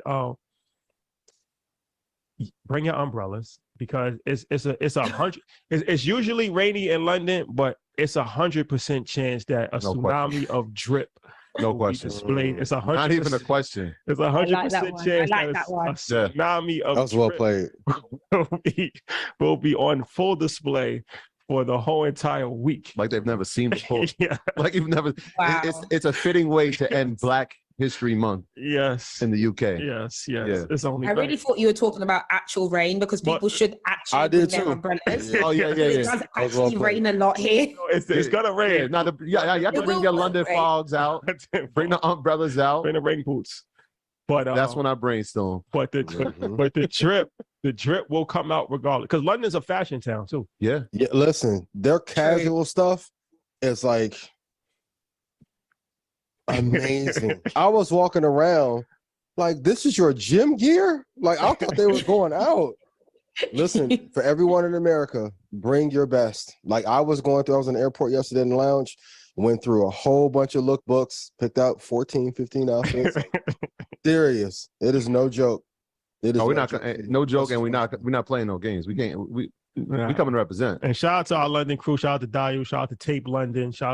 We've developed a real strong relationships with a lot of people in London, and I'm excited for the Americans because there's a lot of Americans that's coming out there too. I'm excited to Americans. A lot of them, this is their first time coming to the UK, coming to London. So it's dope that they're coming like for us, and it's become a tourist. And London is such a beautiful city. Like, yeah, movies don't do it justice. I was in awe of like the architecture. Like you can see where Beverly Hills got the inspiration to like design the city like that.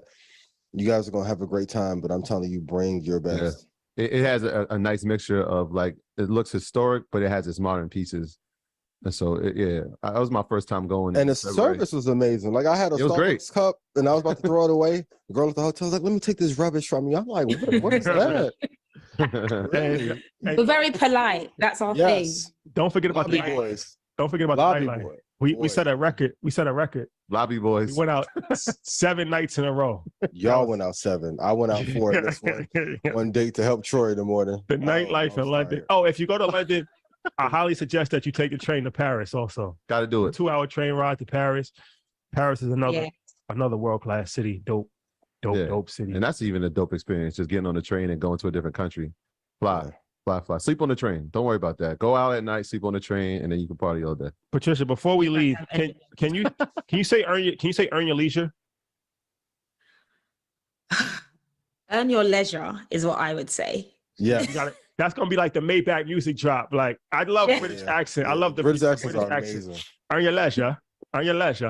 And now. Yeah, there you have it. And now. I can say leisure, but leisure just doesn't feel like how it should be said. Well, we speak broken English in America because with the whole history of America being it's actually a British colony originally.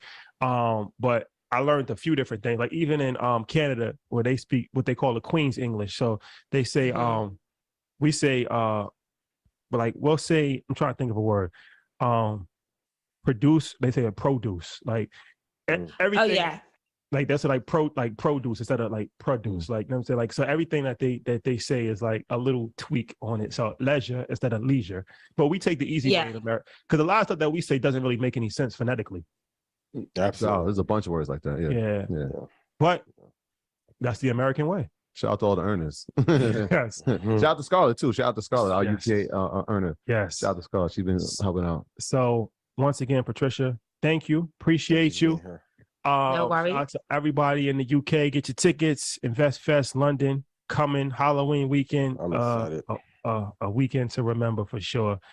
And we will tap in.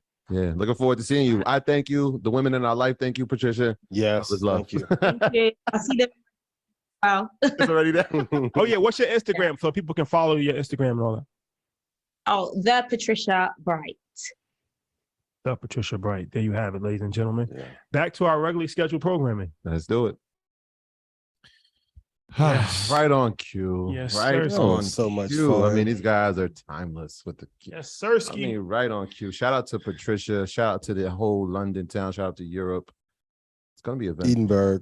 And progress was the word that I was trying to think of. That's really like Progress and like progress. we say progress, they say progress.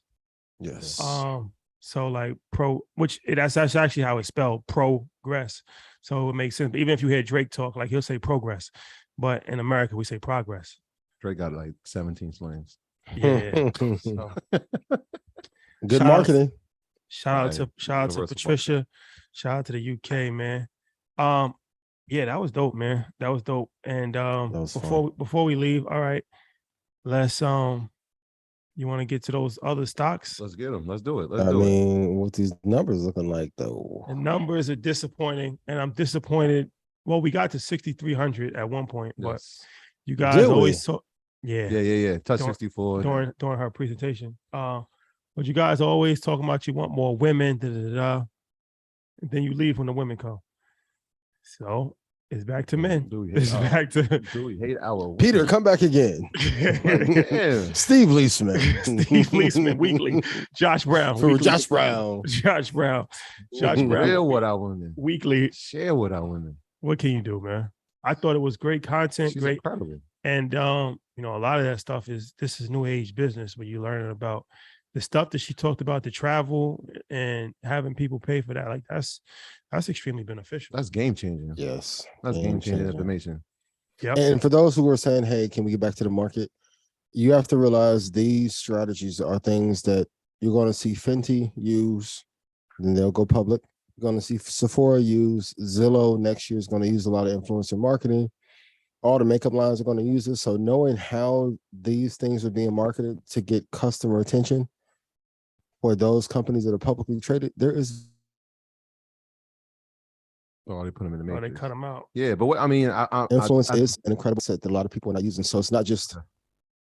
No, I was gonna say I thought you could froze out, but I'm saying like there's people in this chat that these brands are actually probably looking for somebody like you, right? Like you could be the person that the brand is looking for. So like it's valuable information. No, it's not a stock company, but yeah, the company that is the stock is probably looking for an influencer like you to help spread their brand, right? So they can go public, so they can gain traction. So it's valuable information. It's just about how your perspective on it. 19 Keys, weekly contributor. Facts. You're gonna have like 15,000 people next time he comes on. He's a viral moment. High level conversation. Season 2 on the way. He's a walking viral moment. We should have him back though. When's the last time we had him on? Been a couple months. June, maybe.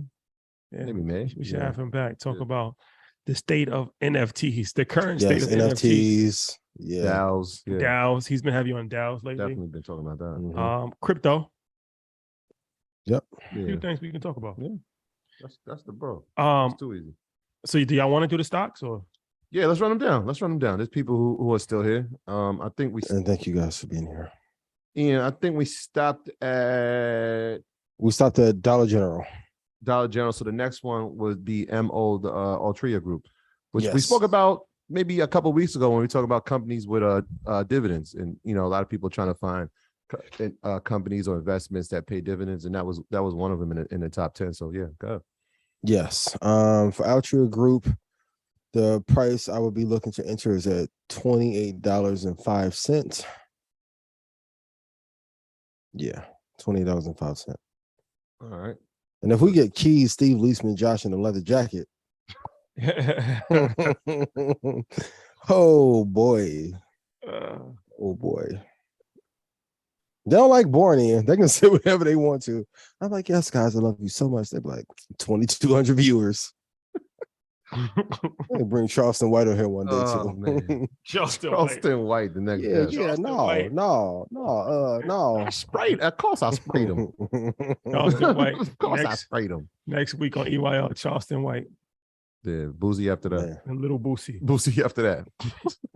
And then T.I. You better call Tip. That's the dog. Shout out to Tip. Man. What's the next one? All right. We got a ticker DVN. Another energy company. Yes, you guys can write this down. I will load the boat at $44.34. Yeah, I will load up there. And we'll stay in the energy sector, and we'll go with oil. United States Oil Fund. Yeah. I would load up there $32.92 and hold if you're gonna hold. All these are long-term hold, no options, no short plays, please. Oh yeah, Hassan Campbell and whack 100. While we're at it, whack 100. We might as well go all out, right? No camera on that one. The face off. That's Face off. The whole world's been waiting for. No visuals. You never know, bro. You never know. Not no visuals. You funny, yo. Laying down. Audio only. Clubhouse. No exclusive. belly flops, please. Oh my God. Hey man, we try to do it with just the analysts. We must. Yo, play on that gonna be crazy. One mic. Oh, they froze in.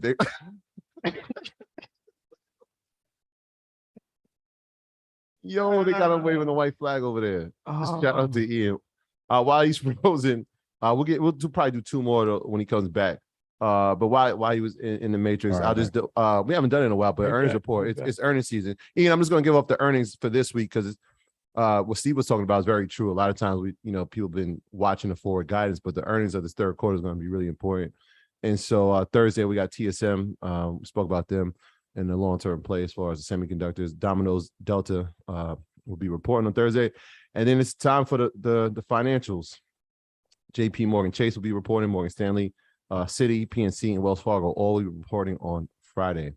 So it's going to be a very interesting end of the week, as it was last week.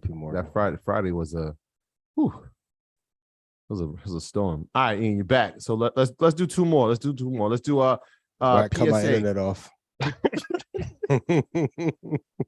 They must have heard me on the other side. Let's do public storage, PSA, public storage.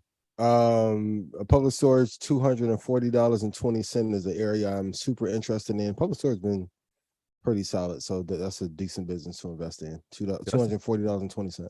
It's one of those simple businesses. Then you look at it and you're like, how? And then you realize when you need space that you got to go to public storage. Brilliant. All right, especially let's do one in New more. York City. I'm in here in Midtown. I'm like, where is the space? Limited. A company that we all rely on, especially in our daily travels. Uber. Let's talk about Uber. What we got? Ticker UBER. Well, yeah, you where you at? You in Philly? Got you in the Matrix again. Wi-Fi. Damn. The Wi-Fi is not Wi-Fi. Well, shout out to Uber. Yeah. Oh, I'm back. See, I talked bad about New York pizza that one time, and ever since then, my internet. I'm not gonna lie, my internet been acting up ever since. New York, I take it back. Take y'all hex off me, please. I will come here in December, get all the coquito from Spanish Harlem. I promise. It's almost that time. It's almost that time. Uber, I like at $15.89. I know that's a hell of a drop, but the debt that they have on hand is pretty tough.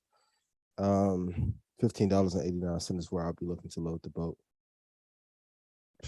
There you have it, ladies and gentlemen. That was a lot of information for the whole episode. Shout out to Patricia. Yes. Running back, we talked about Kanye. We gave stock picks. We talked about the recession. Talked about Bridgewater Capital, Ray Dalio. Then brought Patricia on. She talked about influencer marketing. She talked about PR. She talked about a variety of different things. Real estate in London, auctions. Then we closed with some more stocks. Yeah. And some jokes. Then my internet got cut out. Yes. T-Mobile, we need to make this MiFi work a little bit faster. M2000 AC / whatever. Come on now. The good old MiFi. Yes. Carisha, please. Carisha, please. Yeah, we forgot to mention. Carisha? Award winning. Shout out to Carisha. Shout out to the whole Revolt team. Shout out to Carisha, please. Yes. Her conversation with Kevin Gates was Still lives on. that's up there. Hilarious. That's up there. Yeah. That's up there. I'm not Yeah. sure what category that goes into, but that's up there for sure. Came out the gate being entertaining. Got to give it to her though. Oh, she's viral. Smash. She's a viral moment. She's a viral moment. Every time she puts out any episode, it's viral. Real bad. Real bad. Shout out to Diddy. Diddy got one. That Bryson Tiller song. He got 2 songs in the top 10. It's warming up. Oh, for real? It's heating up in the streets. And Yeah, then top 10 rhythmic. his son, Can't stop, won't stop. Can't Stop, Won't Stop. another King one. Combs. That's heavy in the streets right now. Yeah. Yeah. Diddy's back on top. You seen this the high frequency plates? Oh yeah. Stormy. That's Shout out to- hilarious. Shout out Stormy. Shout out to Stormy. Viral moment. Very viral. I would never. Very viral. I moment. would Say it again. never. Might clip this up for real. This is hilarious.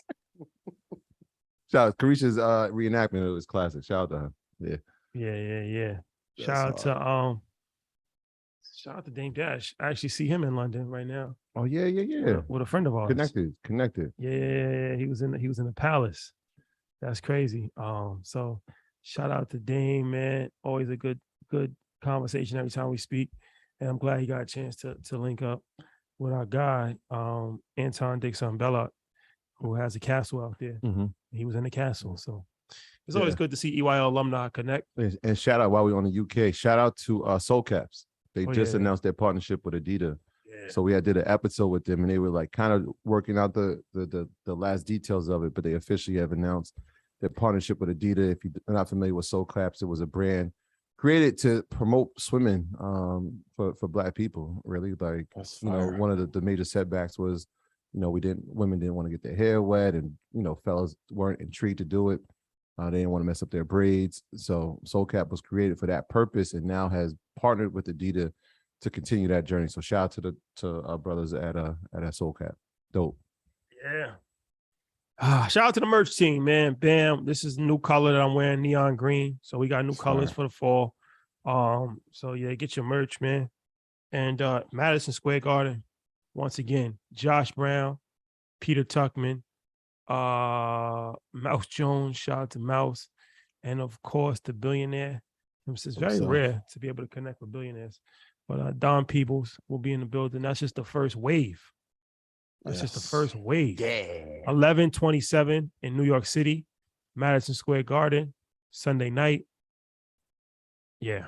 I may drop 50 prices to put up 50 in the garden. Damn.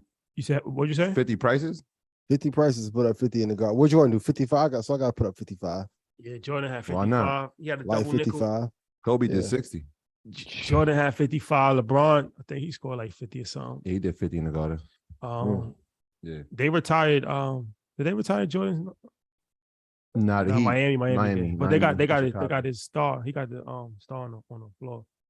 Out front at the Garden? Inside the Garden. Wait, Jordan got a star in the garden? He got a plaque on the floor. I took a picture next to it. Muhammad Ali has a plaque. Jordan has a plaque. Oh, you saying on the walk-in into the actual Garden? Yeah. Okay, yeah. Frank Sinatra. Yeah. A couple people. I think Michael Jackson might have a plaque. I'm not sure. But yeah, so a lot of legendary performers. It's the world's most famous arena. That's a fact. For a reason. That's a Absolutely. fact. Jadakiss should have a plaque there. Jersey retirement for Absolutely. Jadakiss. Yeah. That will still get me hyped. Before every show, I play that now. Yeah. Play it before Best Fest. Yeah, I'm gonna play before Madison Square. Jada, what's up? Legendary performance versus. That's a fact. To this day, probably the best verses ever. Yeah. It's there. Yo, shout out to La Russell. Album's dropped. It dropped on Shout out to La Russell. Friday. Shout out to our boy. Good dude. Just an intelligent young man. Hopefully everybody checked out that episode. His birthday is this week. But we can't go any further, again, without wishing our brother, our partner, Michael Jason McDonald. Tomorrow is his birthday. Make sure y'all go in his DMs and go on his Instagram and wish him a happy birthday. The 82 Baby Clubs continue. Myself, Ian Trapp, shout out to Smalls. It is his birthday tomorrow, y'all. Jump in his DM and wish him a happy birthday. Mike, we love you, my brother. We will be down there to celebrate you this week. So we're looking forward to it. 40 Club. Shout out to Mike. Happy birthday. And Selena Hill. Shout out to her. We all make mistakes. Shout out Selena. Talk about it, please. We all made mistakes. What happened, yo? What happened? Okay. I didn't know you was gonna go there, but let's do it. Hold on. We all make mistakes. But twice. I got a mistake too, but go ahead. Go with yours first. Nah. Shout out to Black Enterprise. You know, they have a 40 under 40 list. Yeah. So, you know, they had a good friend of ours, Miss Business. Shout out to Miss Business. Pinky, Cole. Legend. A lot of people was there. You know, I missed out too, man. And it was, so I hit her. I'm like, yeah, you know, next year I'll put my bid in. She like, wait, you guys are under 40? I'm like, well, Troy's not, but I am. I am. Well, damn. It's true. No, it's true. So it's true. I know. She like, well, I just automatically assumed y'all was over 40 because everything that you was doing.